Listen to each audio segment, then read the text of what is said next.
This is why you need Centex Primetime. Jalen Gillis brings the realness. Dive into the heart of sports with the most passionate commentary around. From pro to high school, Jalen's got the insight and energy you crave.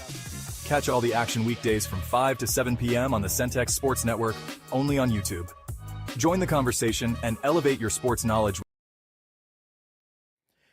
Hello and welcome back into Centex Primetime. I am your host, Jalen Gillis, getting ready to bring you through the primetime topics in sports, not just here in the Central Texas area, but from all around the nation. We want to thank everybody for tuning in with us here today on this Friday Eve, Thursday afternoon, here to close out the week with us. We've got a great lineup to talk about here today. We've got to talk about Shedeur ruled officially out for Saturday's game against the Philadelphia Eagles in preseason.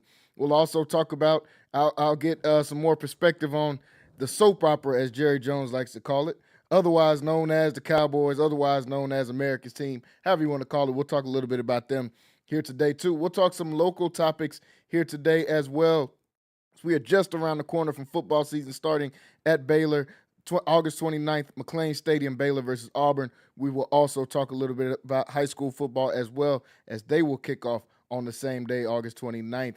We'll close the show out with some quick takes around the world of sports. And for all of our guys that love to watch the lines for week one, we will talk about some of these betting odds for week one of college football season. Best week one we've had since I've been a college football fan that I can remember. So we'll talk about all of that here today. I want to thank everybody for tuning in with us here today on Centex Primetime, whether that is on YouTube, Centex Sports TV / Centex Sports Network over on YouTube, or whether that is with us on Facebook, Centex Sports Network. And as always, make sure you guys check out our website, CentexSportsNetwork.com. That is CentexSportsNetwork.com.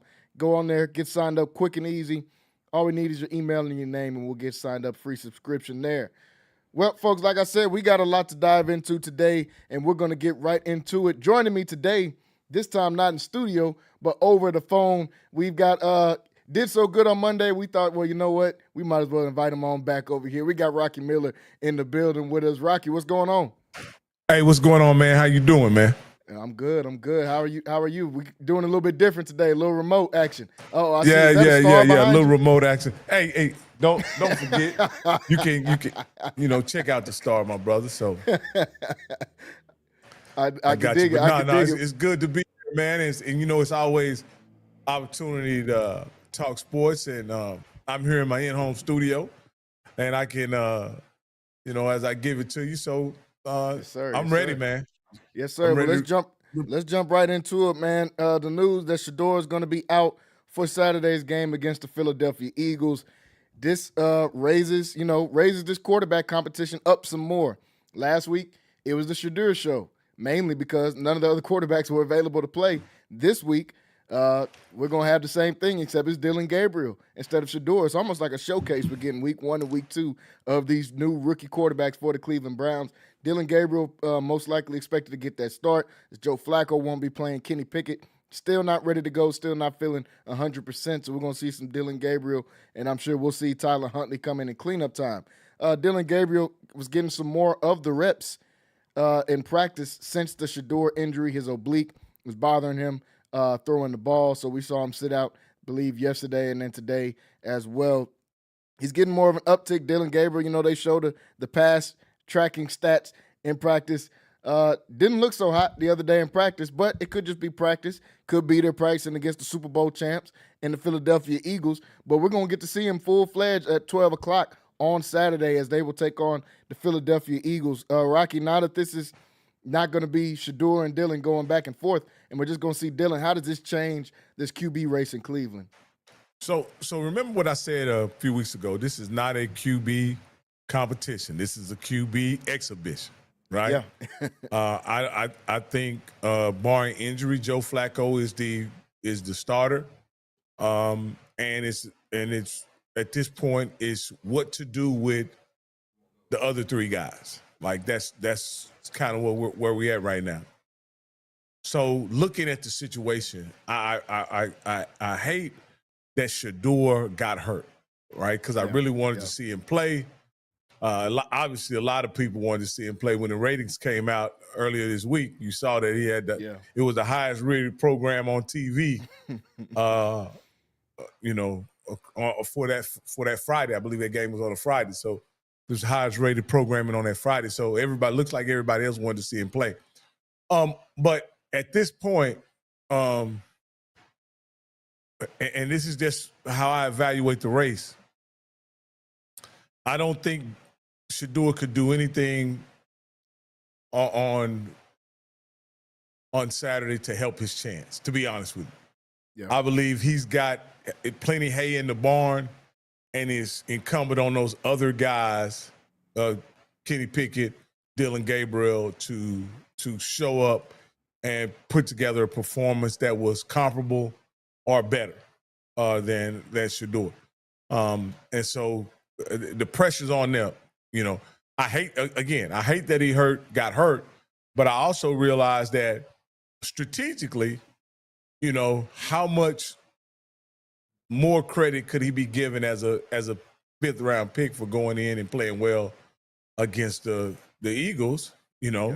If he did that performance and it kept him at fourth string, I don't know that he could do anything to move up the depth chart based on what happens for him. I think the situation at this point was always going to be, what does Dillon Gabriel show under the lights? What does Kenny Pickett show under the lights? And that was going to truly reflect ultimately what the depth chart is going to look like in Cleveland. This wasn't going to be decided by what happened in practice, as I said last week. This is going to be decided by what happens on the field. We saw what Shedeur did on the field under the lights with the better part of 3 quarters. Let's see what Dillon Gabriel can show us on Saturday. And that's the big question. What are we going to see out of Dillon Gabriel? Like I said, the practice is just practice, but, going 6 for 19 in practice is kind of, you look at it a little bit different. Like, okay, what's going on? 2 touchdowns, though. 2, okay. So 2 out of your 6 completions was touchdowns. Okay. I guess we'll give him credit for that. But, yeah, I mean, it's the Dillon Gabriel situation is been, I don't want to say strange, but kind of strange, just between his lack of being able to play and then the way that the coaching staff and that Browns personnel talk about him has made it kind of a strange thing. But all of that is going to go out the window. Same way we talked about the 5th round stuff and all that doesn't matter for Shedeur because now we're under the lights. None of that stuff matters for Dillon Gabriel. All of what we've seen in practice before or any of that stuff, none of that matters. All that matters is what are we going to see underneath the lights. Now he's going to get a slightly tougher, I guess you could say, competition. I'm not sure how many of the ones will play for the Philadelphia Eagles, but they're the Eagles regardless. You got a good defense. Your backups are probably going to be pretty decent as well, too. So this will be a good test for Dillon Gabriel. I'm actually excited to see it because this has been much-watched TV. You talked about the ratings from last week. I expect ratings to still be not that high, but to still be pretty high for this upcoming week with Dillon Gabriel starting because everyone's going to want to see what is going on with Gabriel. We've seen Tony Grossi, the guy that works for that covers the Cleveland Browns and been covering the Cleveland Browns, was talking about Dillon Gabriel and talking about Shedeur and saying he didn't really expect Shedeur to have that great of a game, and then he has that great of a game. So there's people that are expecting Dillon Gabriel to go out here and have a good game just like Shedeur did. I'm not one of those people, but we'll see. That's the benefit of all this. We'll get to see what's happening on Saturday as those 2 guys go out there to play. You said Joe Flacco is the main quarterback going into the season. I believe the same thing. Is this a battle for the backup, and where does Kenny Pickett fall into this? Because he hasn't got to see any burn. I talked to Wayne on here yesterday, and he said Kenny Pickett's almost the odd man out at this point when we don't even get a chance to see what do you have, what are the goods that are out there. Is this damaged goods? Is this we can revive some of the good moments in Pittsburgh, or is this just to cut him and go on about our business? How does that change this backup QB competition? Well, it depends on what Dillon Gabriel shows us on Saturday. If he functions as a high-level, efficient quarterback, then I don't know what that means for. I don't think that bodes well for Kenny Pickett. Yeah. I think Shedeur is the people's champ. I think the team is committed to Dylan Gabriel because they took a third-round pick for him. And then Kenny Pickett was always in a quarterback competition with Flacco for the starting position. And I always thought that the guy who lost that competition to be the starter was probably going to be cut or moved. I agree. And that's the way I still think. Now, I think it's more of a likelihood that Kenny Pickett gets traded than Flacco, because I don't think there's much of a trade market for a 41-year-old quarterback. Yeah. But I don't know that there's much of a trade market for a 26, 27-year-old quarterback that's been on what would be 4 teams if he gets traded. So, for Kenny Pickett, I would think it was always starter or bust. And I don't think he's going to come out to be the starter. But I think ultimately the Browns are committed to the 2 young guys at this point. And I'm just being on what Shedeur was able to show last week, pending how Kenny Pickett kind of pans out this week, kind of tells you what Kenny Pickett's fate is. If Gabriel shows you that he has some trouble handling the game, then you may want to hold on to Kenny Pickett because if you look at how the Cleveland Browns start, they have a gauntlet to start off. I don't think you want to roll Shedeur or Dylan Gabriel out there before that game in October against the Raiders. I think that's the first time you see a place where you can roll those guys out there barring injury and expect for them to have a favorable outcome. So. Yeah, I agree. It's a tough schedule to start it off. I mean, you start the season with 2 of your division rivals in the Bengals and the Ravens. Then you get a taste of the NFC North after that with the Packers, the Lions, and the Vikings. Back to your division with the Steelers. Yeah, Dylan Gabriel doesn't want any parts of that. Shedeur doesn't want any parts. And then he have the Raiders right after that? Dolphins, and then Dolphins, Patriots. The Raiders come in November. So they have the Dolphins, Patriots, Jets, Ravens, and then the Raiders. But they'll get some relief there once you play the Dolphins and Patriots, Jets. Well, like I say, maybe the Dolphins is the first opportunity for them to roll out, run one of the young guys. I think that's 6 games in. Mm-hmm. At that point, you kind of know what direction you're. After you played your entire division at that point, and you would know what direction your season is moving into, going toward after that game. And if you win all of those games, you may want to stick with Joe Flacco if he was your quarterback during the start. If you lose 2 of 3 of those games, or possibly 3 of those games, then it may be time to turn the page at quarterback and see if either of those young guys can play. Yeah, I think that's the first time we see one of those guys is that Dolphins game. If they start out bad, if they're 4-2, something like that, which I don't think is going to happen. Obviously, Joe Flacco will continue to roll out, even probably 3-3. Joe Flacco will continue to roll out, but you got a losing record, 6 games in. We'll probably start to see some change, especially if they're like 1-5 or something. We'll see some changes. Let me ask you a question. In any of those first 6 games, do you foresee them being favored in any of those games? No, not a chance. Let's see. Bengals, Ravens, Packers, nope.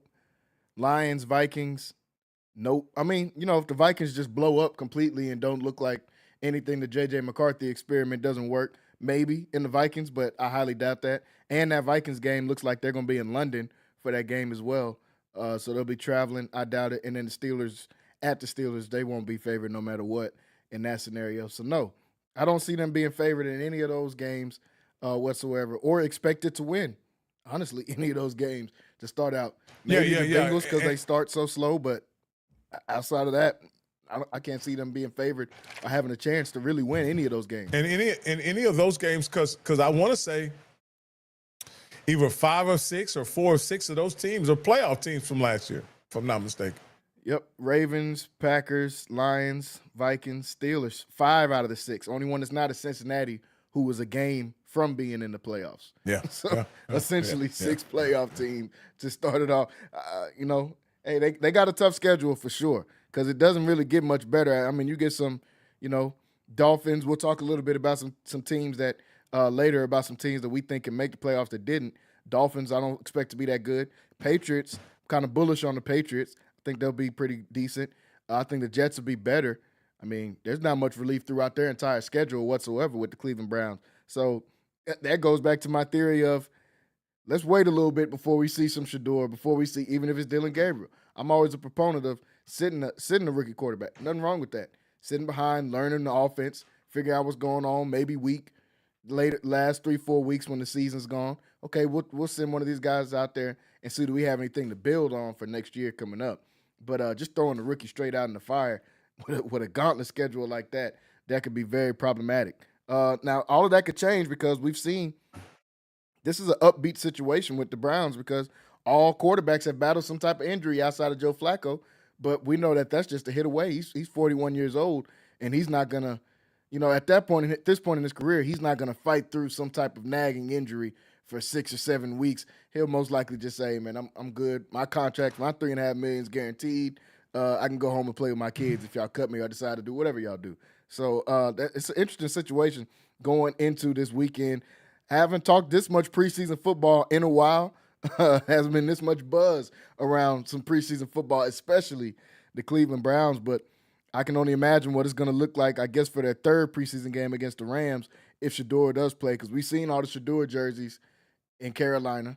I'm sure there were going to be a lot of Shador jerseys in Philly if Shador was playing on Saturday. So when they get a home game against the Rams, that's going to be one of the more important preseason games. We're seeing some teams haven't named a starter or anything yet, but with the way this quarterback battle is going, that preseason game on August 23rd could be pretty important when they play against the Los Angeles Rams.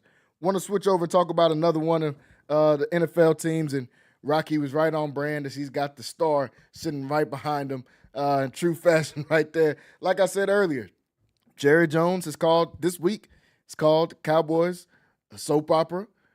We've heard them be called the Dallas Cowboys. Rocky is adamant on calling them America's team. But they've got multiple names right now. Jerry Jones, we heard some of his comments earlier in the week calling them a soap opera, and I want to get Rocky's opinion on that. But yesterday after practice, he had some more comments. They tried to talk to Micah Parsons about, any updates on the contract situation. Micah says, I'm done talking about it. He's not going to give out any more information, at least as of right now, on no back and forth. He's not going to hold any impromptu press conferences like he did 2 or 3 weeks ago on the sideline. I'm pretty sure his agent probably advised against that. They asked Jerry Jones about it. He's never going to turn down any media opportunity. Asked him about it, and he says he doesn't know if the contract talks are going to pick up any from here until now. They asked him, do you expect contract talks to ramp up as we get closer to the season? He says, I don't know if they will ramp up. They asked him about, the season starting against Philadelphia. They got the season opener. Will they get a contract done before then? He says, I'm not sure if we'll have a contract before then, but I know we have a game coming up against the Philadelphia Eagles, and he's under contract. So that's how I'm looking at it. That was Jerry Jones' comments about Michael Parsons and him playing against Philly, which he has a point there. He is under contract. He's saying, are we going to negotiate anything? He's of the idea of he's under contract. He's supposed to be playing right now regardless of what's going on. We obviously know that probably won't happen. I don't know if we'll see a Michael Parsons out there week one if there's no contract. They're not even having discussions right now. I really don't know what's going on. I heard Marcus Spears on ESPN earlier say that the two parties at this point probably don't even like each other. Jerry Jones probably has a sour taste with Michael Parsons. Michael Parsons the same with Jerry. Will anything happen from that? I don't know. I don't think so. But Rocky, what's your thoughts on the latest comments from Jerry Jones, and then earlier in the week when he said the Cowboys, he compared them to a soap opera, 365 days was his words. Two things I know for sure. Michael Parsons is not getting traded. I agree. And he's going to play this season. I don't know what, I don't have any insight on what this contract situation is. Michael Parsons is in a precarious situation. He has a problem. He wants a contract extension, but he's in his 5th year. With a base salary of $24 million this year, I think Michael Parsons he's got a problem, but he got one of them good problems. Yeah. And you understand what I'm saying? He got one of those good problems. And what I mean by that is that he either gets $25 million, guaranteed $24 million if he's on the opening day roster this year, right? Mm-hmm. Or if he signs a contract, he probably could be direct depositing significantly more than that with some type of signing bonus. But there's no chance he's going to get traded, and there's no chance he's not going to line up and play the first game of the season. Again, he's played the last 3 years, earning, a total of $17 million. And he's played 4 years for $17 million. You think that joker ain't gonna play 1 year for 24? That don't even make good sense. It doesn't. That don't even make good sense. Now, again, Jerry knows this too. Absolutely. Jerry knows this too. And with him having 24 on the table, now what Jerry also knows is if Micah plays well, I throw the franchise tag on him, that 24 goes to almost 40. Mm-hmm. So, Jerry, it's not getting any cheaper, baby. It's not getting any cheaper. And so you're gonna pay him 24 this year. That's his base salary. Mm-hmm. I say since you're gonna pay him 24 anyway, you take another $50 million out that wallet, put the 25 and the $50 million together, give him 75 up front, let him sign a $42-43 million 4-year deal. So what would that be? $170 million contract. You guarantee $115. You guarantee it the first 2 years, which would give you $80 million plus the 24.5 that you owe. So you guarantee what? 115 of it, 110 of it. Yeah. Come on. I mean, this is. He's not giving you a hometown discount. He's not giving you the money is the money. Yeah. Come on, man. Now it's got to get done. See, the next year he can play really hard ball because he won't be under contract, and he could just not sign the franchise tag tender and wait till the day before the season starts and comes in and signs. You know what I mean? He kind of has set himself up in this one, in that, in this situation, because he's already reported to camp. If he walks out of camp, he could be that detrimental to the team crap and all that kind of stuff. They could find him or whatever. So, but he's playing ball. He's doing again. I think they have an understanding. And with Micah electing not to talk to the media, I believe that there are talks on the way, and they're just ironing out the details of the contract. Mainly, how much money, how much guaranteed money will Micah receive? I think the average of the years on the contract are simply the same. What they're looking at is how long is the contract? How long do you make the contract? I'm sure Jerry wants 5 years. I'm sure Micah wants 4. If Jerry gets 5 years, he's gonna want. Then Micah wants more guaranteed money. You understand what I'm saying? That's how it kind of works. If you guarantee it 5 years, you make him get away with 5 years, $120, $130 million. But if he says 4 years, he may be able to get away with maybe 115, 110. But if he signs 5 years, he's probably going to write in the neighborhoods of 120, 130 guaranteed. And I think that would set a record for a defensive lineman at that point. So absolutely, I say take the 4 years, Jerry, and don't wait till the last minute to extend the next contract. It just doesn't make any sense. Like, as you said, none of these get any cheaper. Didn't get cheaper with Dak, didn't get cheaper with CD. You thought you would learn from the last ones, but this isn't about that. As he spoke on the blue carpet, not the red carpet, but the blue carpet for the premiere of his new movie, The America's Team, The Gambler, and The Cowboys and the Gambler is the name of it. And is it a movie or a series? It's a series, I believe. Series that's going to be on Netflix.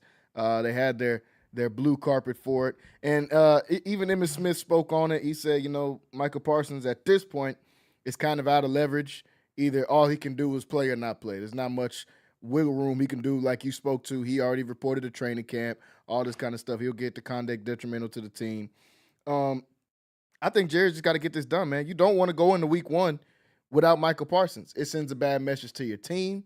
It just prolongs Michael Parsons actually getting out there and getting in football shape and getting hit. He's playing a very physical position in a physical sport. So you want him to get some action out there. And this is something Jerry Jones just got to get done, man. The season is 2 weeks away. It's nothing to wait on at this point. Let's get the contract done. Get Michael Parsons in camp. Let him run around with some pads on. Start getting back into shape so the Cowboys can actually try to go out and do something this upcoming season. Talking about the Cowboys for this upcoming season, I expect the defense to be better than it was last year. Cowboys defense wasn't that great last year, but I still think they have some holes on the defensive side of the ball. This offense, all throughout what we've seen in training camp, looks like it's clicking. I keep seeing, every time I look at training camp, I see Dak Prescott to George Pickens, which is a great sign. When you're getting him acclimated, we know what Dak Prescott to CD looks like. That's 120 catches a year. That's 12 to 1,300 yards a year. We know what that looks like. Getting George Pickens, who is more of a touchdown threat than CD, I believe. Seeing him in this offense has got me optimistic about the offense. Waiting to see what we're going to see out of this running game. Tyler Guyton is battling some injuries on that left tackle spot, but they expect him to be able to come back and get into the fold. And then with the additions of guys like Tyler Booker they drafted in the first round, with Tyler Smith being one of, if not the best guard in the NFC up there, I expect this offense to do good. Will Dak and this offense have enough to carry this defense if the defense is not performing as they start their season? I honestly expect our defense to be serviceable. I don't think there'll be a dominant defense, but they'll be serviceable. Mm-hmm. And I expect Dak and his complementary weapons to be able to put points on the board. And I think they'll be good enough to beat average to above average teams. I don't know that they'll be able to beat elite teams. Unfortunately, they have 2 elite teams in their conference. Well, teams that are expected to be elite. You have the Super Bowl champs defending that, Philadelphia Eagles. Mm-hmm. And then, of course, the Washington Redskins in Jaden Daniels' second year is expected to do big things as well. So if they both, hold true to form, then that means that Dallas, could finish third in their division, yeah. In their division, and is that good enough to get you a playoff berth? If they're the best division in the NFC, then probably so, because that's what history tells us. But if you have contenders, 2 contenders in the West, and then 2 contenders in the NFC Central, and then the North, it could make things really scary if the Cowboys are thinking they're going to get a playoff berth. So I'm looking forward to it. They have a fighting chance at this point. They have a franchise quarterback. He has a complement of weapons. They do have some stars on defense. So I'd like to see. Again, we have a pass rusher, a DB, and again, and at the linebacker position, we'll see if our draft picks can live up to their expectations. And I'm so looking forward to what can happen this upcoming season. Yeah, I'm real optimistic and really bullish on this Cowboys offense. The stuff I've seen out of training camp, what I expect Dak Prescott to return to form as he was, before his injury last year. Year before that, he was an MVP candidate. If he comes back, returns to form, if they can get some type of running game going, I don't have really many worries whatsoever about this Cowboys offense. The defense, will they be able to stop the run? That's the biggest thing. We know they can get after the passer, pin their ears back, and let those ball hawks that they have in the secondary with Trayvon Diggs and with Deron Bland try to get after the football. But on first and second down, will they be able to stop the run? That's their biggest thing. like you said, I'm agreeing with you on your points. I think their defense will be serviceable, especially once you get Michael back into the fold. We'll see what the young edge rusher out of Boston College looks like. How can he get acclimated in there and try to fill in for Lawrence, who's now in Seattle? We'll see what those different things look like on the defensive side of the ball. But Schottenheimer, he's going to leave on this offense. He's going to lean on Dak Prescott, and I expect our offense to be successful.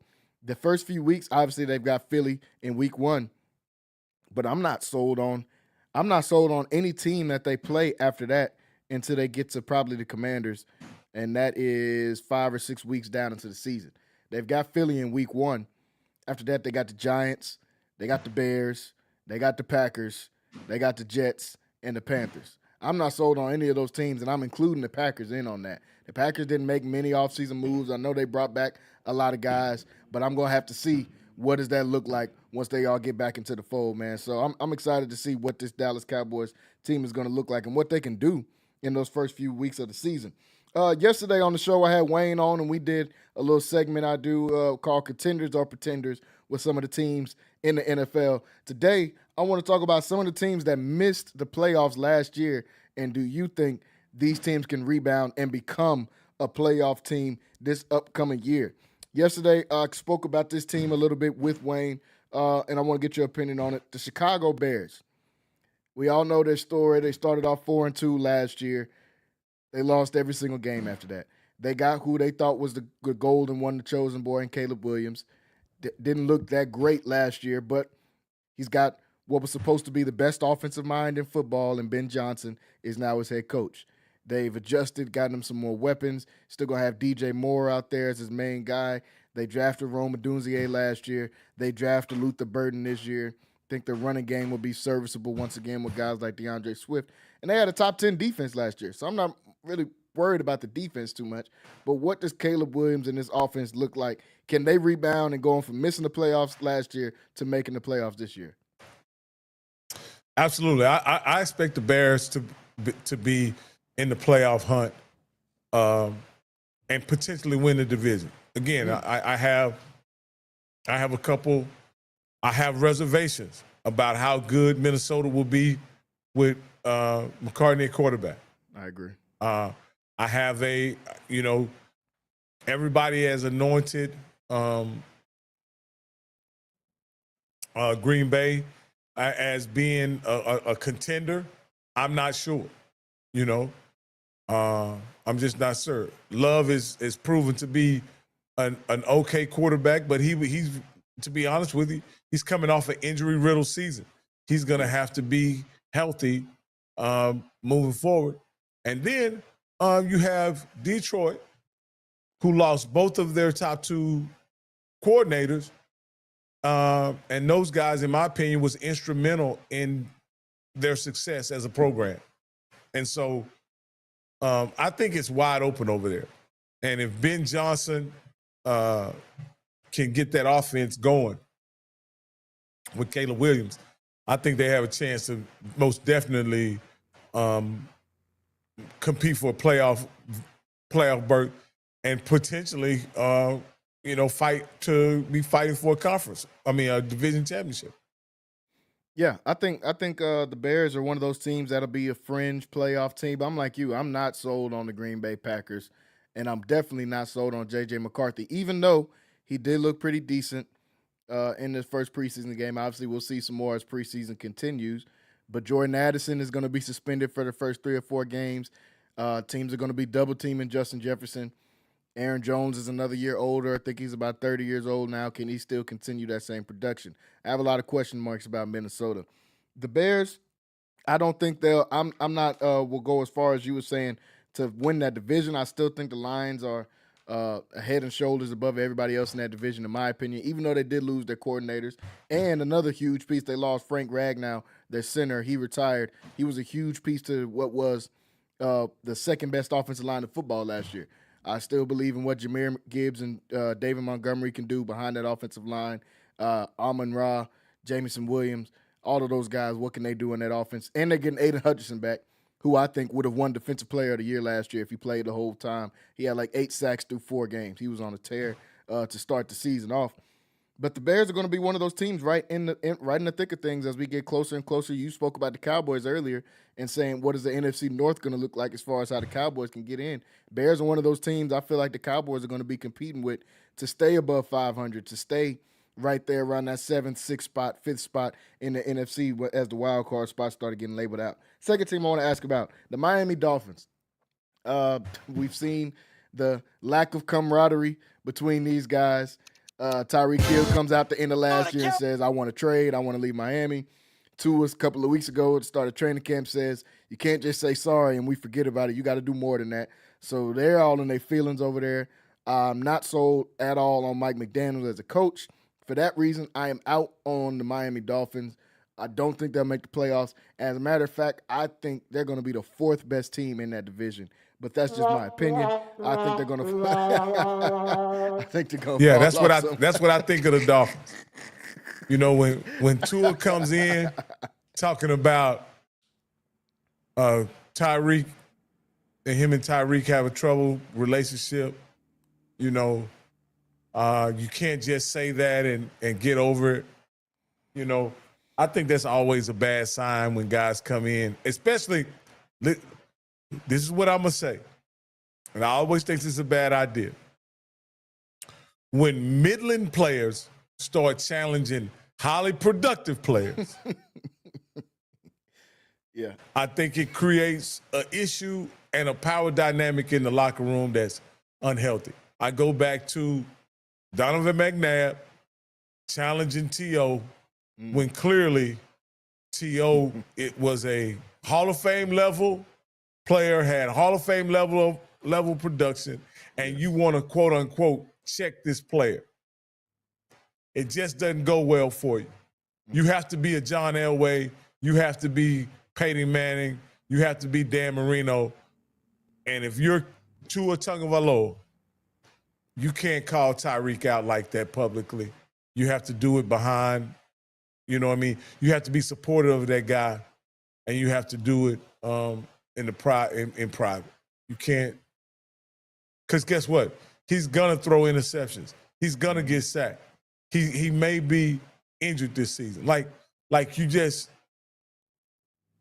and you have to understand Tyreek's frustration, buddy. You ran into somebody that literally jeopardized their entire season. You ducked your head against another player. Mm-hmm.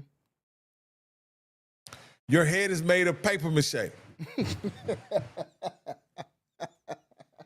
You don't even have a glass jaw, Tua. So let's because we just listened to Tyreek saying he wanted out of Miami, right? Yeah. But you look at what they did. They've invested so much in a guy who has a paper mache jaw. Absolutely. And literally, the question is, can this guy last the whole season? Because the fortunes of the Miami Dolphins go down with Tua. And if you had to, problem. And let me ask you this, Jalen. Mm-hmm.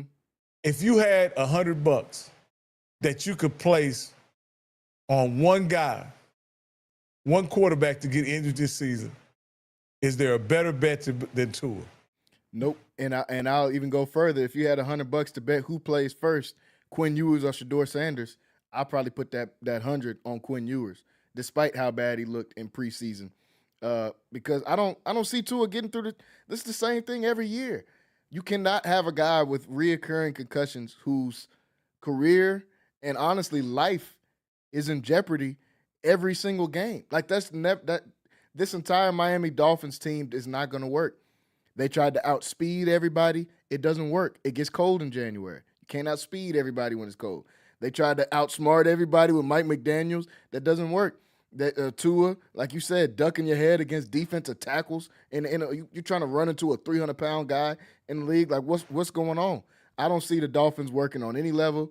I'm out on them. I love some of their players. I'm going to like them better when they get traded to different teams. I still think they have players that are a good fantasy play.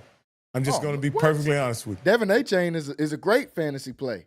And a sleeper that might not pop into the end of the season once the injuries start kicking in, Ollie Gordon. He fits their scheme perfect. They love that zone run scheme. He's a big physical back. I remember when they had Raheem Mostert. I remember when they had a guy I went to college with, and Jeff Wilson, a big physical back. He fits that. So they do have some guys on fantasy that I will be indulging in, especially if I can get Devin A-Chain at a good price. But as far as the team, I'm out on those guys. San Francisco 49ers. Some similarities to the Miami Dolphins in injuries is a huge thing with the 49ers. That's really what this is all about. Who's going to play for the 49ers? Last year, Debo was hurt. Brandon Ayuk was hurt. All these guys were hurt. Go ahead. What do you think about the Niners this season? No, I say the 49ers in my opinion, is who are the quarterbacks in their division? Mm-hmm. We have Sam Darnold. Yep. We have Kyler Murray. And Stafford, maybe. And Stafford. And we know Stafford is on the shelf right now. Yes. Unfortunately, Purdy's the best quarterback in that division right now. And I think you have to take Purdy. He's the best and the healthiest quarterback available. And I think he's in the best system to succeed. I wouldn't put him better than Kyler Murray, but that's picking. I mean, that's picking. Either one of those again, guys. I would agree. I would agree for you. I would agree with you. He in the best system. I think that makes him the best option at quarterback. You know what I mean? He has the best complement of weapons around him. Historically, with Saleh, his defense is probably going to be better than it was last year. Yep. When you look at Seattle, they're somewhat rebuilding, in my opinion. You can look at the Cardinals in a somewhat of a rebuild as well. Absolutely. I would say I would expect the Rams to improve on what they did last year, but the situation with Stafford is really up in the air, and there's not much coming out about that camp about his condition, and yet he hadn't seen the field just yet. So, will they have to do it with Stetson Bennett for a while until Stafford comes back? If that's the case. Garoppolo. Yeah. Yeah. Same if that's thing. the case, I'm taking Purdy and San Francisco to be a playoff team. Yeah, I agree. I think this is a bounce back year for them, especially with the injuries to Matt Stafford. They're trying to dress it up and say, oh, he's doing this. If you're getting epidurals and you're not having a child, that I don't understand. That's not a good thing to be getting an epidural before the season. Like, that's not a normal thing. You're getting your spine tapped. And back injuries don't get better. Historically, so you're saying you don't think he's dealing with labor pains? I don't think he's dealing with labor pains. He's in a pretty, a city where some people might think people like Matt Stafford could get labor pains, but I don't think he's going to have labor pains. And with him getting epidurals, that scares me. You're 35, 36 years old. You're having major back pain and issues, and we haven't played one snap of football. And we're supposed to play until January. As you mentioned that, I don't see how epidurals help you on the football field. I just don't get it. I don't get it at all. I was so confused. I know there's probably a point there. I know that, but that lets you know, in my opinion, his back is in pretty bad shape. Yes. And he could be shot. Yeah, you know what I mean? I think Matt Stafford could be done. And he pushed for a contract right after the season ended. They were pushing for it heavy, trying to get a contract. He might have known then, hey, my back is gone. This is the last contract I'm going to get. I'm going to ride off into the sunset. But for this year, I don't see the Rams doing anything, which is unfortunate because I had them coming in as probably my second best team in the NFC. That's how high I was on the Rams team with their young talent, the way they produced last year. But I think that's out of there. San Francisco is going to win that division. Cardinals are rebuilding. Seattle, I think Seattle's defense is actually going to be better than what people think. But I'm not sold on Sam Darnold. I think we're going to see the last 6 weeks of Sam Darnold that we saw last year, as opposed to the first 13 my issue with Sam Darnold is simple. What does he do without Atkinson and Jefferson? Because they didn't come to Seattle with him. Yeah. And we know what he looked like without those guys. And we'll see, though. We'll see. Yeah, we'll see. It's going to be interesting in that NFC West. I've seen the But it's stats nothing that I would bet on, I'll tell you that. Not at all. Not even close. I'm staying far away from Seattle. There's a stat that came out that in the last 5 years, I think the Rams, the Seahawks, and the 49ers have the exact same record. I don't know. That's kind of weird. I don't even know how that happened, but they have in the last 5 years they all have got 47 wins. The next team, the New England Patriots. This is a team I'm bullish on. This is a team I like going into the season. I think they filled a lot of their holes, and Mike Vrabel has completely changed the culture there in New England back to similar to kind of what it was before. I'm actually higher on Drake May than a lot of the other young quarterbacks. I think he's actually going to have a pretty decent season. Stephon Diggs has looked unguardable so far in training camp. I like this Patriots team. It just depends on. I think their playoff success depends on the success of the other teams in the AFC East. If the Dolphins are bad and the Jets are bad, I see the Patriots as a playoff team. If the Jets are a 500 football team, if the Dolphins, they were 8-9 last year without Tua. If they are a 500 football team, then the Patriots could be somewhere on the outside looking in just because the AFC is so loaded going into this year. What do you think about the Patriots, though? I think they're a good team. They play in the conference with the division with the Jets, Buffalo, and Miami. Mm-hmm. I think they're better than Miami.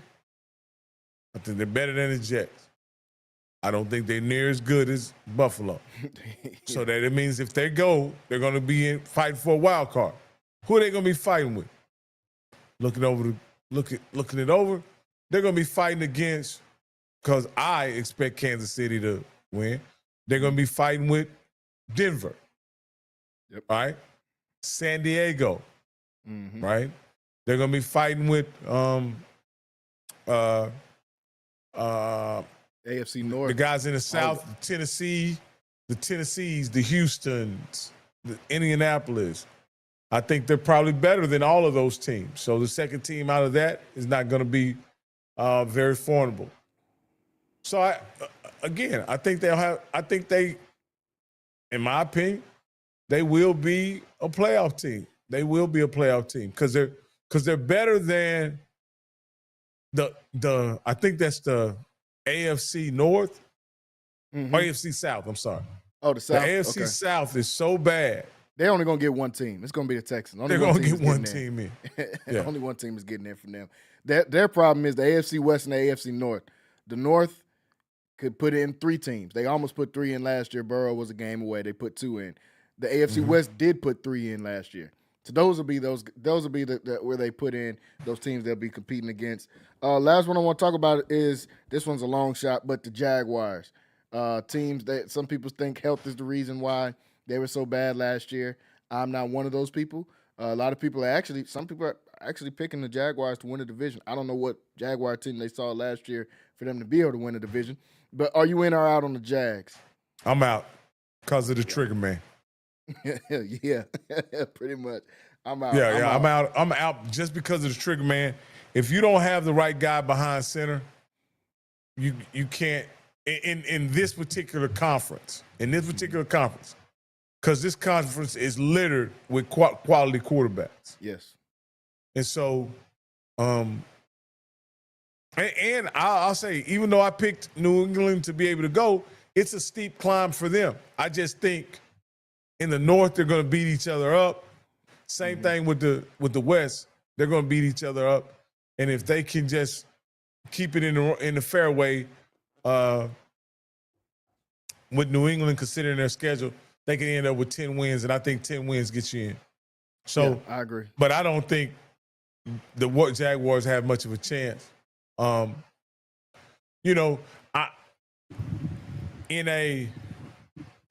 an alternate universe,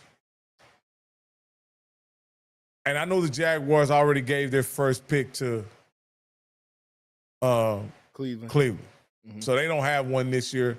They don't have any prospects of getting a quarterback. Would you give up your second-round pick for Dylan Gabriel or Shedeur Sanders? Shedeur, I would try to get him more like 4th, third, fourth round, Dylan Gabriel, I wouldn't trade my fourth-string quarterback for Dylan Gabriel. I'm not doing that, especially if we got Trevor Lawrence. I'm not. But the Shador one is interesting. To the point that you brought up a few months ago, you get younger, you get cheaper at the position. You try to build around that. As of right now, they're handcuffed by Trevor Lawrence's salary cap hits for the next 3 to 4 years. They're handcuffed by it. A lot of their the only reason I'm saying handcuffed is most of their best players are on rookie contracts, which means they're all coming up to get paid. Travis is going to be on a rookie contract this year. Brian Thomas already was almost an all-pro last year as a rookie. So in 2 years, you're going to have to pay him. I think it's about time for them to pay Trayvon Walker, the guy they took number 1 overall 2 or 3 years ago. So it's getting dicey with the money out there in Jacksonville. I don't see them.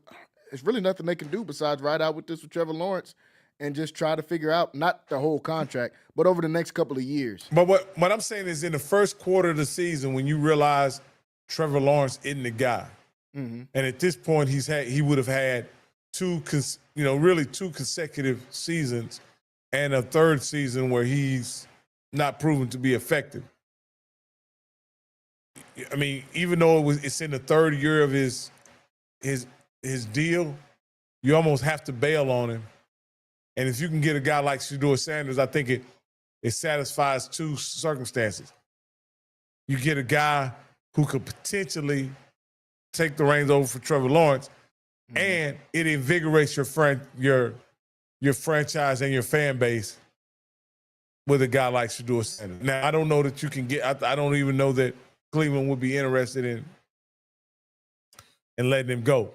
Yeah. But if Trevor continues to play like he played in the first preseason game, you're going to have to bail on him at some point and do something for your franchise, considering you've given up your first-round pick already for next year, so you won't be in the quarterback sweepstakes.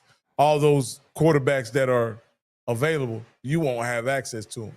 Mm-hmm. And you potentially could trade for the second-best quarterback in this draft and not actually give very much up for him, if that's what you were in the market to do. I think it has to be something like that. I think just the way the timeline will play out would be more of them moving off of Trevor Lawrence, whether that's a trade or cutting him, and then figure out their QB situation after that. But they just got so much invested in them. Guys want to prove themselves right. GMs like proving themselves right. Even though they got a new regime, they wanted to say that I picked right. Trevor Lawrence is the golden boy, all of this kind of stuff. And who knows? What if maybe Travis Hunter goes out there and catches 100 balls, and Trevor Lawrence looks better. I don't really expect that. He played in the first preseason game. He didn't look that great. Looked like Trevor Lawrence did last year. Like Trevor Lawrence looked the year before that. So we'll see on that Trevor Lawrence one, but that's an interesting one. But I'm definitely out on the Jags. Even though they're playing in the worst division in the AFC, which is the AFC South, I'm still out on the Jaguars. The Colts will be serviceable as well. Tennessee Titans, not exactly sure yet. We got to see what that product looks like, and I think Houston is that'll be a terrible dead cap hit if they cut him. If they cut him, it would be potentially $140 million dead cap hit, God, man. That would. Yeah. So expect to see Trevor Lawrence as the starter for the next 4 to 5 years. Ain't nobody taking that cap And this hit. is the second year of his current deal. Yeah, second year of his deal. Shout out to the Jags, man. They're in a tough situation as of right now. I want to go to a couple of quick takes while we have some time here left on the show. First, in some local news, Baylor Bears bringing back their chrome helmets that they had from about a decade ago. They were my favorite helmets. They really was my favorite uniform combination when this Baylor has it. But they had the chrome shoulder. Is the chrome shoulders, right, too? Yeah, I think, they had the chrome shoulder on the side, all gold chrome helmets to go with them. They did it with the black jerseys. They did it with the all green jerseys as well, too, or the white ones like you spoke about with the chrome on the side. One of my favorite Baylor jerseys brings back great memories, the heyday of Baylor football, at least in my opinion. When I see the gold helmets, I think of Bryce Petty to Corey Coleman, Bryce Petty to Antoine Goodley, stuff like that. Lake Seastruck in the backfield, Orion Stewart playing center field on the defense. So brings back those good memories and stuff, man. Rock, what do you think about Baylor going back to these unis? And then what are some of your favorite college football unis that kind of stand out when you think back to some of your favorite uniforms? Oh, man. So I definitely like the uniform that you're talking about. Man, favorite college unis. Oregon has had some nice ones over the years. I like the Oregon banana uniforms. You know what I mean? Yeah. I like those. But I also have taken a liking to the traditional, like the Oklahoma basic Me too. Oklahoma uniforms, red jersey, white pants. I kind of look at that. I also like the all white University of Texas uniforms. I always thought that was sweet as well. I'm not big on the Penn State stuff. The no names on the jerseys and all that. Yeah. Them and Notre Dame, they don't put their names on the jerseys. I think it's a little too. Come on, man, give these dudes their names on their jerseys, bro. I don't know why they do that every year. They got them and Notre Dame had the most basic jerseys, so I definitely wouldn't put them in that. But I'm like you, I like the traditional style of jerseys, like you said, that crimson OU type of color that you see with the OUs, that you see with the Alabamas. I like the traditional Florida State jerseys, where they just give you the maroon, you got the gold numbers and stuff like that. So, but I'm excited about this Baylor uniforms coming back. Former Lorena standout Jaden Porter has been opening eyes in training camp as a deep threat at the receiver position. This is a room that's had a lot of turnover in the last year. They graduated like 6 guys out of that room last year at receiver. Bringing back Josh Cameron, who will be obviously the leader of that. Jaden Porter, though, making some noise and could sneak in to be another deep threat. It's kind of the same way we heard about Josh Cameron last year. He was kind of turning some heads in the fall camp. And by the time they got on there in the season, he really put a great product out there. What do you think about a former Central Texas high school standout being able to contribute this year for the Baylor Bears? Well, that's always good. Anytime we can get a local guy to contribute and make a name for himself, that would be great. That's good for just, the kids around here to see that a guy can go from around this community, go to Baylor, and contribute at the highest level. It's I'm looking forward to see what he can do. He's a good sized kid, and of course he has those wheels. So I'm looking forward to see what he can do. I just hope, in my opinion, the key to Baylor season is if Sawyer Robertson can make that next step. If he could somehow make that next step, that's going to be the key to this season. Because if he ends up being the guy, right, I think they have enough around him to really do something special. If he struggles, then what that means that the defense has to play lights out just for them to win ball games. And at the end of the day, it's the Big 12. So depending on defense, is like, it's pretty, it's few and far between. Yeah, I agree. The Sawyer Robinson's the key that turns the engine this year for the Baylor Bears. Him and Bryson Washington, I think those are the two most important players for Baylor this year. If Bryson Washington can have another 1,200-yard, 1,300-yard, maybe 1,400-yard season, Sawyer Robinson can have another great QBR like he had, controlling the game and not turning it over. The Baylor Bears are in good shape. Sawyer Robinson tries to take the next step, pushes the ball down the field too much, and that turns into turnovers. We're looking at a completely different Baylor team, but I'm excited to see what this Baylor team can do, and guys like Jaden Porter, along with other Central Texas standouts, the Bryson Washingtons, other guys on this team, to see what can they do to not only represent Baylor, but represent the Central Texas area that puts out great talent every single year. They put out the NFL most valuable franchises. All the teams got evaluated. Some of the notable teams in the top 10 to make a jump. For one, the Washington Commanders come in at number 10 with $4.47 billion as their evaluation. That's big because they just got bought by new ownership and the Josh Harris group that includes guys like Magic Johnson and stuff like that a couple of years ago. I believe that deal just got finalized. I think they paid 3.1 for him, if I'm not mistaken. I think it ended up finalizing somewhere around 4 or 5. But yeah, it was the evaluation has already increased. They already got some equity within there from within their buy coming in at 7.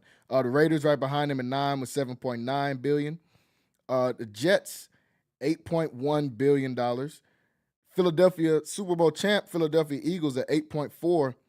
This one was kind of surprising. I get it because of the history, but the Patriots at $8.7 billion. That's the fourth place spot. That was kind of surprising to me. The number 2 spot, Kroenke, the Kroenke ownership group, and the Los Angeles Rams at $10.4 billion, and obviously Jerry Jones, the gambler, and the Cowboys at $12.8 billion for the evaluation. What do you think about some of these evaluations, and anybody that surprised you on where they were at? So if you look at these evaluations, all of the teams at the very top, they either have favorable stadium deals, or the franchise owns the stadium. Yep. And as much as this is about the team's value, this is also about the real property that the team either owns or controls of, right?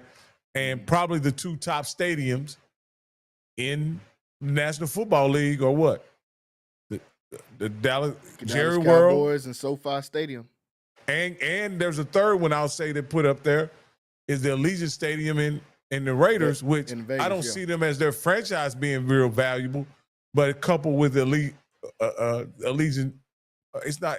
Is it still Allegiant? I don't even know what it is now. They may have changed the name of Alliance or Allegiant Stadium. One of those two. I'll look. It was Allegiant, but coupled with those two, it's about the stadium. And of course, the Crafts own their stadium, in Foxborough.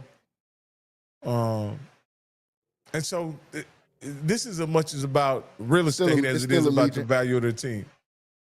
What is that? It's still Allegiant Stadium. Yeah. So those teams own their stadium. When you talk about teams that don't own, you won't see certain teams on there because they're not in. Who has a sketchy stadium deal like the Chicago Bears? It used to be the Raiders. Yeah, the Chicago Bears. Yeah, it used to be. But it used to be the Raiders. They play in the baseball field. Now you have the Chicago Bears. They have kind of a sketcy stadium situation.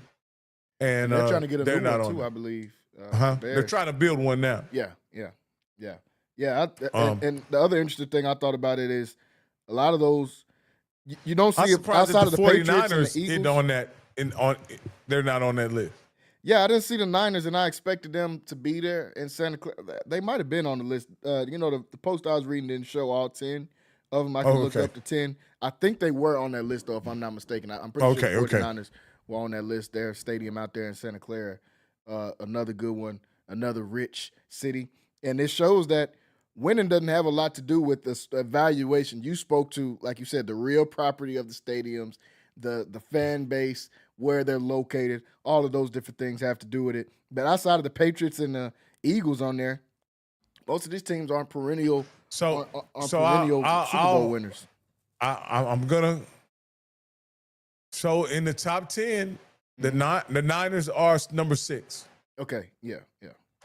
The Niners are between the Eagles and the Patriots. Yeah. That makes sense. Sounds about right. Yeah. They're between. So the Niners, when you didn't say the Niners, that kind of shook me. Mm-hmm. But I see that. But I'm gonna tell you, I'm really surprised that the Dolphins are on there. That the Dolphins are on there. Yeah. I don't know their stadium deal. I didn't know they may own their stadium. I don't know if they own it, but I know they're in. They used to play out there with the half baseball field and stuff like the Raiders do, but now they're in Hard Rock Cafe Stadium, and I know that's a new. Yeah, I was out there last year, and it's not a really impressive venue. No, it's not.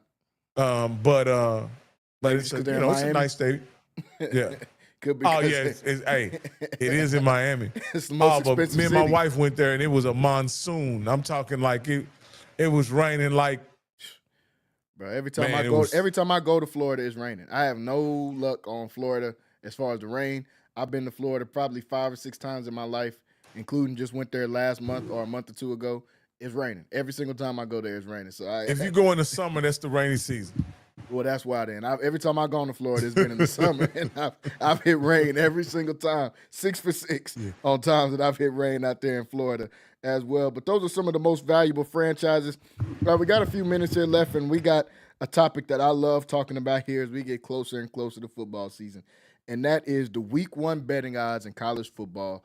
This is my type of talk right here. Rocky, another sports bettor that I know likes to do his due diligence. He's not a guy that's just putting his money. I got some homies that bet, man.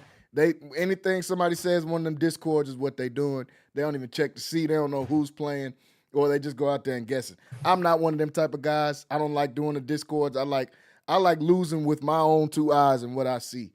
And I also like winning that way. And Rocky is the same way too. So this is a good topic to talk about with him. I want to go to some of the lines for Week 1 of college football. Like I said earlier in the show, this is probably the best Week 1 I've seen in college football since I've been closely paying attention to college football. There could have been a better one in 1991. I don't know. Since I've been closely watching, best Week 1 in college football. So that comes with really great lines and a lot of opportunity to go out there, because last college football season, that's where I did the majority of my winning would be on the lines, the sports lines in college football. I think that's a lot easier to go to than props. I'm trying to pick who's going to have 120 yards, and I don't know. Even when teams are blowing people out, they just might not throw their main guy the ball because they're already up 70 points. They're playing Fulham, and it's Alabama. So they might already be up 100 points already. But I want to look at some of these lines here in college football. First off is the first one in Week 0 that we get, Iowa State versus Kansas State. This is one of those games that usually I would stay away from because it's Week 0. We have no idea what these two teams are going to look like. We can only go off of last year. And these are two teams that are similar. They have similar talent on both sides of the ball.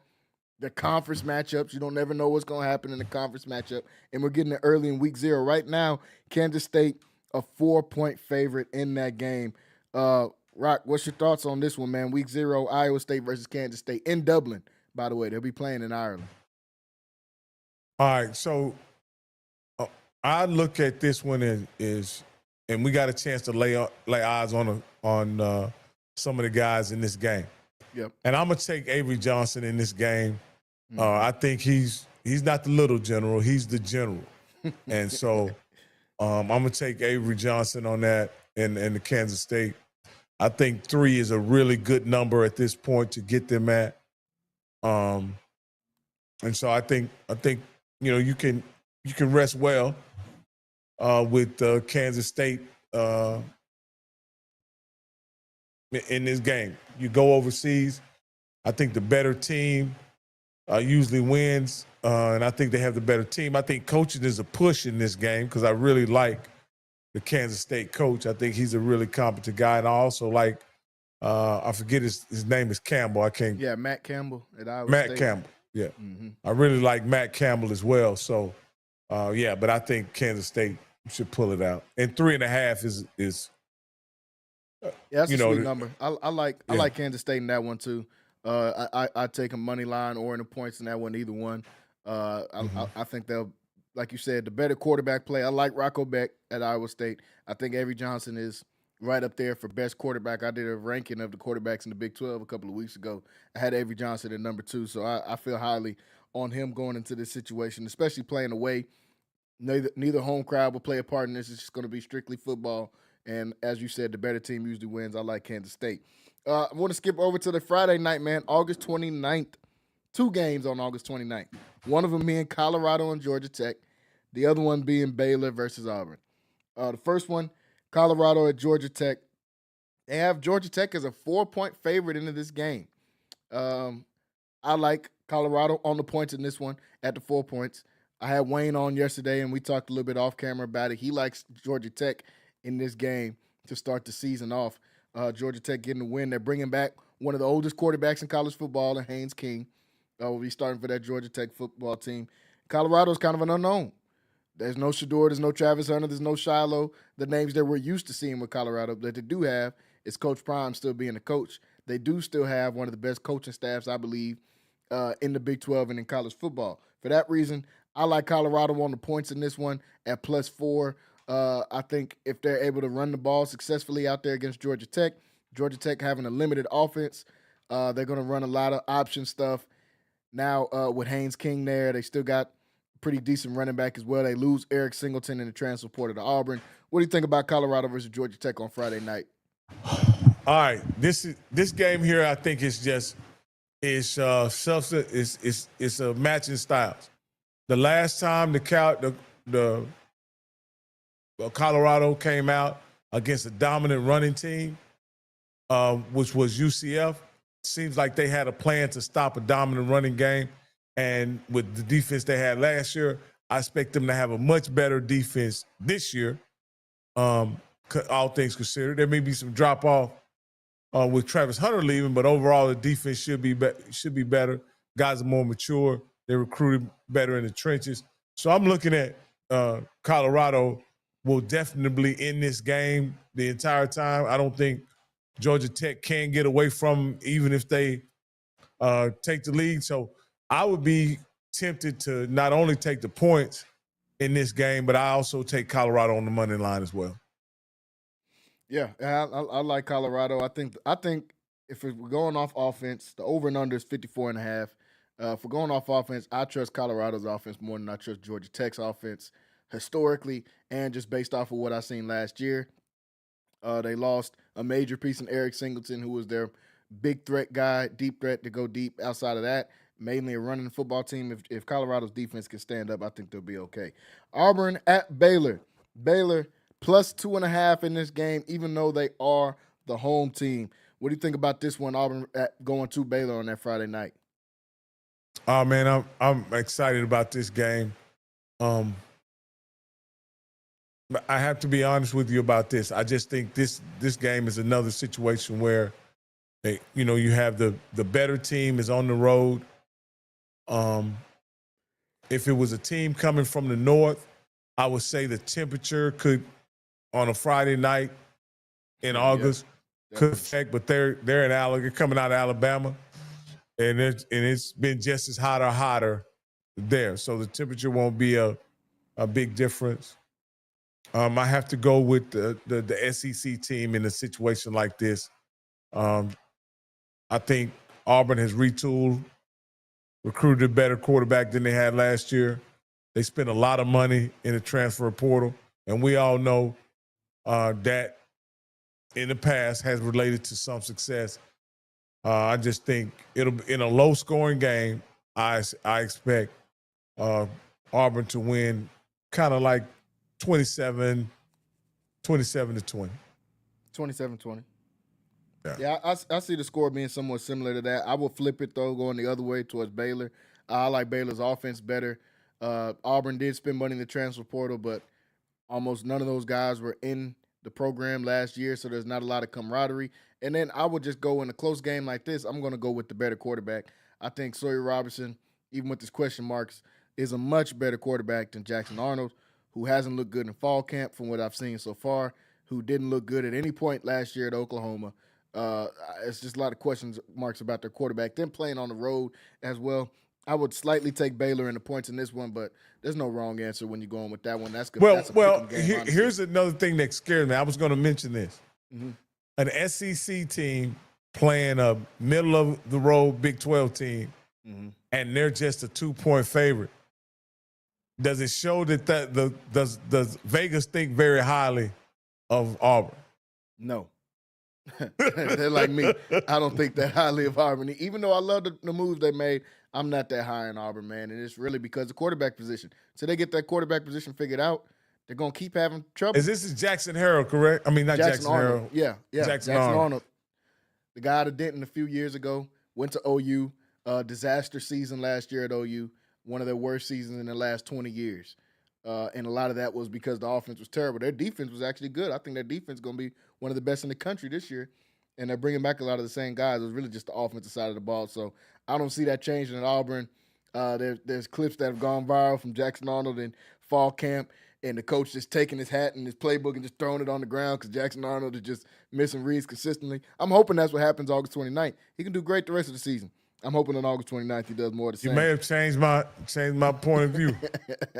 Yeah, it's on the road. It's different. If they were playing the Tiger Stadium out there in Auburn, that's a different ball game. But I'm just surprised it's not a bigger point spread for Auburn. They seen them clips of Jackson Arnold too, man. That's why they did it. They seen them same clips and said, "Let's take this down." And to your point, it opened up at 2.5. Now it's down to 2.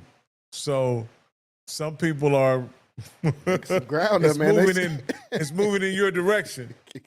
that Jackson Arnold pick. So you better get in now. If y'all want to get in on that Baylor-Auburn game and you're taking Baylor, you better get in now before it be a 1-point point spread going forward. This is the biggest one. 11 o'clock. Still mad this game is early in the morning. 11 o'clock a.m. Number 1 versus number 3. Texas at Ohio State. Ohio State a 2.5-point favorite. For my liking, I'm taking Ohio State on that 2.5 points. Even though I believe Arch Manning is the better quarterback in this scenario, I think Texas is probably the most talented team in the nation, maybe, right there with Ohio State. But it being at the shoe kind of swayed me a little bit, and I would take Ohio State on those 2 points. What do you think about that game, though?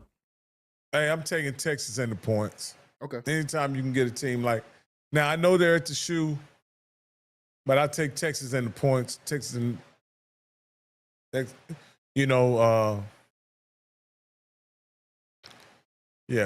and the points. I may even be tempted to take the under, the 48.5 on this game, because I think both of those defenses are pretty salty. Yeah. And so I may be tempted to maybe pass on the point spread, but take the under on the total. Yeah, I'm agreeing with you. I might actually do that too, because both new offense, I mean, not new offenses, but both brand new quarterbacks. They've got to go out there and prove it. I don't see them lighting it up. I don't see Texas lighting it up, and they have the better quarterback. I don't see them going out and just scoring 30, 35 points at the shoe to start the season off. And on the other side, they haven't named the starter. I think it's going to be Julian Sayin, and I don't see Julian Sayin definitely not lighting up this Texas defense, because the defense this year is going to be a monster for the Texas Longhorns. So I might jump in, like you said, on that under on the points. Just a couple more here I want to talk about before we get off here. 2:30 on that same Saturday, Alabama versus Florida State. This is one where, even though I think Alabama's the better team and they win, I kind of like Florida State on the points here at 13.5. They made a lot of moves in the transfer portal. I like Castillos, the quarterback they got from Boston College last year. I think he had a really good year last year in the ACC. Now switching over to Florida State, taking over the reins there. I see Florida State closing in the gap here somewhat. I still would pick Alabama in the winner if I was taking money line, but right now, Alabama a 13.5-point favorite. I might try to jump in on the back end on some of those points with Florida State. But what do you think about Alabama at Florida State to start the season off? Is this a neutral site game, or is this at Doak? I have to look. I don't see if this was. I think it might be at Florida State, but it could be a neutral site game. I'm going to check. It's probably at Doak Walker. I would imagine, but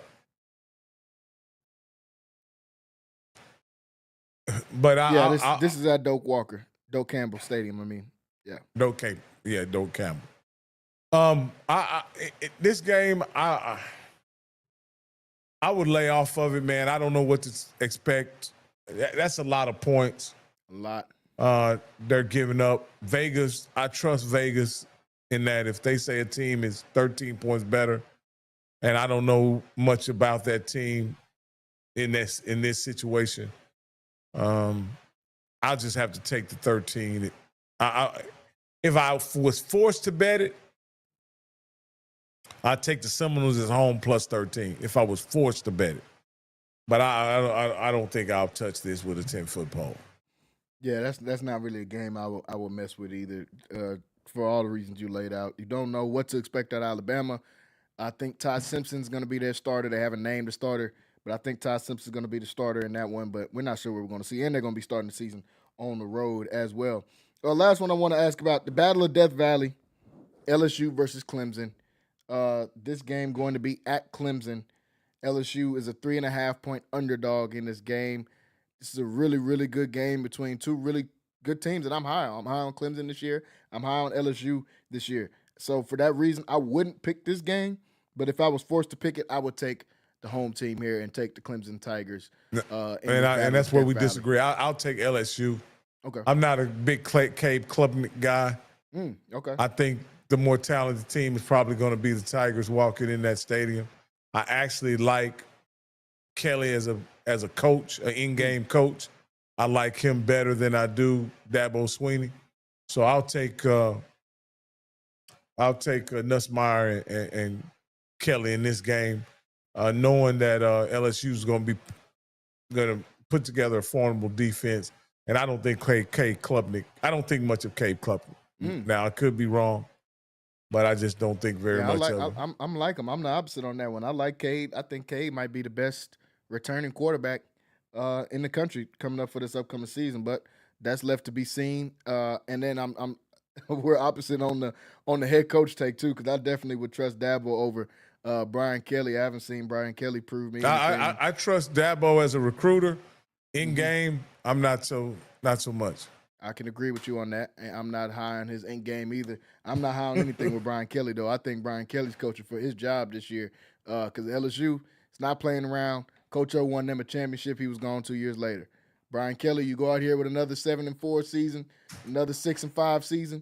He's cooked. You're looking for a job after that. They're not playing that down at LSU, but that's going to be a huge. I wouldn't pick that one if I was forced to pick. Like I said, I'd take Clemson, but that'd be a game I would stay away from only because those are two. I think those are two of the better teams in the country. Two teams that could end up finishing in the top 10 as we end the season. But so go ahead. I got one for you. Go ahead. The Fighting Belichick's against the Horns on Monday night, September 1st. I like that. I like that game. I like that game a lot.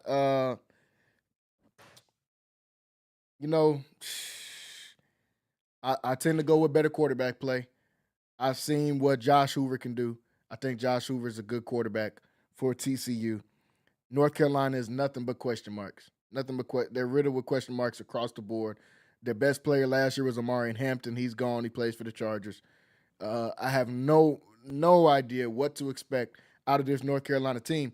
So I would pick TCU week 1, but I've seen their over. I forget what their win total was for the season on their over and under for the season. I would actually take the over on their win total for the season because I think they have the most cupcake schedule maybe in the Power 4. Who is that? North Carolina. So I don't remember what their win total is for the season, but I think North Carolina has the absolute most cupcake schedule out of anybody in the entire Power 4 conferences. So for that reason, I maybe would take them on the over for wins if they're somewhere around 6 or 7. But hey, I'm a big fan of nicknames, right? Yeah, we had White Vic, Riley Leonard, right? So Belichick's girlfriend, Jordan Hudson, has a nickname because of how, I guess, militant she is. Yeah. And they've coined the nickname Adolf Titler.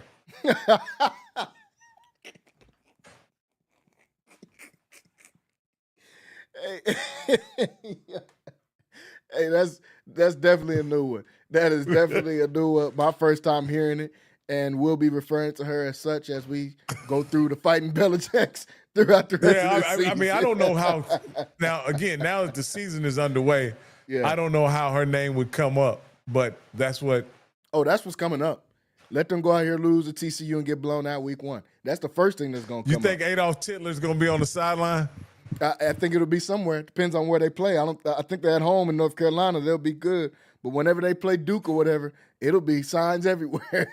Whenever they play whatever their rival team is, North Carolina State, I expect the same thing. I expect to see signs out there everywhere. But North Carolina is such a question mark, man. I don't know what to think of this team. They're a team that I'm going to have to lay eyes on. They got Gio Lopez out of the transfer portal. They got Max Johnson, who's 100 years old, playing quarterback. I think Gio Lopez will probably win the spot out, but, man, outside of that, I don't know much about those guys at all. So they got Maximus Johnson? Yeah. They was at A&M 10 years ago. Somehow still got college eligibility left. And he was at LSU, wasn't he? Yeah, I believe so. He's been everywhere except the league so far. He's been in college football for the last 10 years. Are you one of those guys that bet on one of the? He's the son of Brad Johnson, former NFL quarterback Brad Johnson. Oh, okay. Well, that explains a lot more. I'm trying to figure out how some of these guys get I was just going to use the tall and white thing. That's usually what gets you a job. But I was trying to figure out how these guys stay around so long. So Brad Johnson. Yeah, his dad is former NFL quarterback and Super Bowl champ. Yep. Brad Johnson. Tampa Bay. Yeah. Even though I probably could have quarterbacked that team to a victory. I equate his Super Bowl championship as a quarterback the same way I equate Trent Dilfer's quarterback championship with the Baltimore Ravens. It didn't matter who you stuck out there. That defense was going to get you 14 points a game by themselves. That's how I think about them. Do you stay away from, or are you one of those guys that try to bet on these large spreads in week one? Like I think Penn State is playing somebody, and their spread, they're like 35-point favorites. I was trying to see where was another one in there where there was super, super large point spreads. Indiana, 22.5 points against Old Dominion. Oh, Penn State's playing Nevada. They're a 44.5-point favorite. Do you stay away from those? Some people say, hey, those are the ones you clean up. You go and get the guaranteed. But do you tend to stay away from those or play with them? Yeah, I've learned over the years, unless you know something, you stay away from them. Because I've seen them. One year, I can't remember, but I strung about 5 of them together. And I had a parlay that I parlayed, and I lost like one game, and it was a game that a blue blood lost. Like it was a team like Penn State, Ohio State, or some team like that lost that they shouldn't have lost. And they lost the game. They didn't. I want to say it was last year. And watch this. I'm gonna tell you, it was when Notre Dame played Northern Illinois. Yeah. I had a 6-line parlay. I was cashing my money. I checked the score, and they're freaking behind by 10 in the fourth quarter. I'm like, holy macaroni. The exact same thing happened to me, man, on a five-team parlay.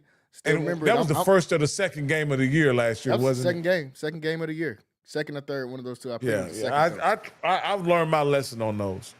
Bet what you know. Exactly. Mine that got me last year was Vandy, Alabama. I just thought there's no way they're going to win. I'm already thinking about what I'm going to spend my nice little decent Saturday check on. Next thing I know, some kid named Pavia has got 3 touchdowns, and they're killing Alabama. I'm like, oh, my God, this is terrible, man. But we've all ran into those. But I'm the same way. I stay away from those point spreads, man. Some people say, oh, that's where you clean up. There's no chance I'm picking anybody to win by 45 points. I don't care if it was Penn State versus Midway. 45 points is a lot of points when you're in the betting world. It's too many things. Now, what I will say is I think in basketball, those 1-16 and there's 2-15 games you can clean up like that. Yeah. But I don't trust it in football. Yeah, basketball, it's different. Even if it stays close for a while, ultimately the basketball, kind of over time attrition affects and you're able to get that victory. But in in football, you don't know what can happen. Somebody gets a field goal. I mean, we watch bad beats on SVP every Saturday night. We know that something crazy can happen. Somebody just scores 2 touchdowns. And there's always plenty of them in football. Plenty of them. The whole segment be football by the time we get to October. That's why I stay away as far away from those. Basketball, when it's Duke versus Texas Southern, you could take the 40 points. But when in football, I can't pick anybody winning by 40 points. That's just a little too much for me. But there's a lot of lines you guys can get in on. Obviously, we're 2 weeks away, so as we get closer and closer, we're going to dive more in on a lot of these ones that I think you could clean up on, decent games that you'll be able to pick up that won't be the highest broadcasted games. But there's a lot of week one games that are going to be special and a lot of fun that we get to watch as football fans for week one. Folks, we're out of time, though, here on Centex Primetime. Want to thank everybody for tuning in with us here today. Not only today, but all week long. We've had a really fun week here on the show. We got to get Rocky on here twice this week. So it's always a good week. We can do that. Want to thank you guys. Make sure you guys subscribing to our YouTube, Centex Sports TV over on YouTube. Hit that subscribe button. Like and share the stream. Go and check out some of our interviews. We got about 4 or 5 of them up on there with me and Rocky getting to interview some really good guys. The athletic director of Colorado, Uncle Neely there with Colorado. We got to sit down with a couple of these Baylor guys for our Baylor fans that are watching with us. Jackie Marshall on there. Keaton Thomas, who's a preseason All-American, going into his senior year this year. Got to sit down with him as well. So make sure you guys go back on there and check us out. Rock, you got anything coming up between here and next week that people need to go know about. Yeah, we got a special interview, a special episode of HBCU Coaches Corner. Tomorrow we have Alabama State head coach and former NFL linebacker and Houston Oiler and Tennessee Titan, of course, Eddie Robinson Jr. Yes, sir. The Eddie Robinson Jr. will be on HBCU Coaches Corner tomorrow. Special, they give y'all something to watch on this Friday night, man. Everybody's itching and waiting for football the next couple of weeks. We need something to watch over these looking forward for something to watch tonight. I thought there was at least one preseason game on. Doesn't look like there's one on. Yeah, I don't think preseason starts till tomorrow. They got me with that one too. I was like, dang, nobody's playing. But they're extending some of them. I think some people are playing Sunday night. So they're extending kind of some of the preseason out. Maybe that's why they got away from this Thursday. So tonight we'll be stuck watching baseball, or we'll be watching highlights on YouTube again if you're like me, trying to get ready for this upcoming season. But thanks to everybody for watching with us. Make sure you guys check out our website as well, CentexSportsNetwork.com. Go on there and check us out. Free subscription. Just need your name and your email. Get signed up in just a couple of minutes. So go on there and check us out as well. We will see you guys next time here on Centex Primetime. We'll be back next week to be able to talk about everything that happened in week 2 of preseason in the NFL. We'll see you guys then. Everybody have a great weekend.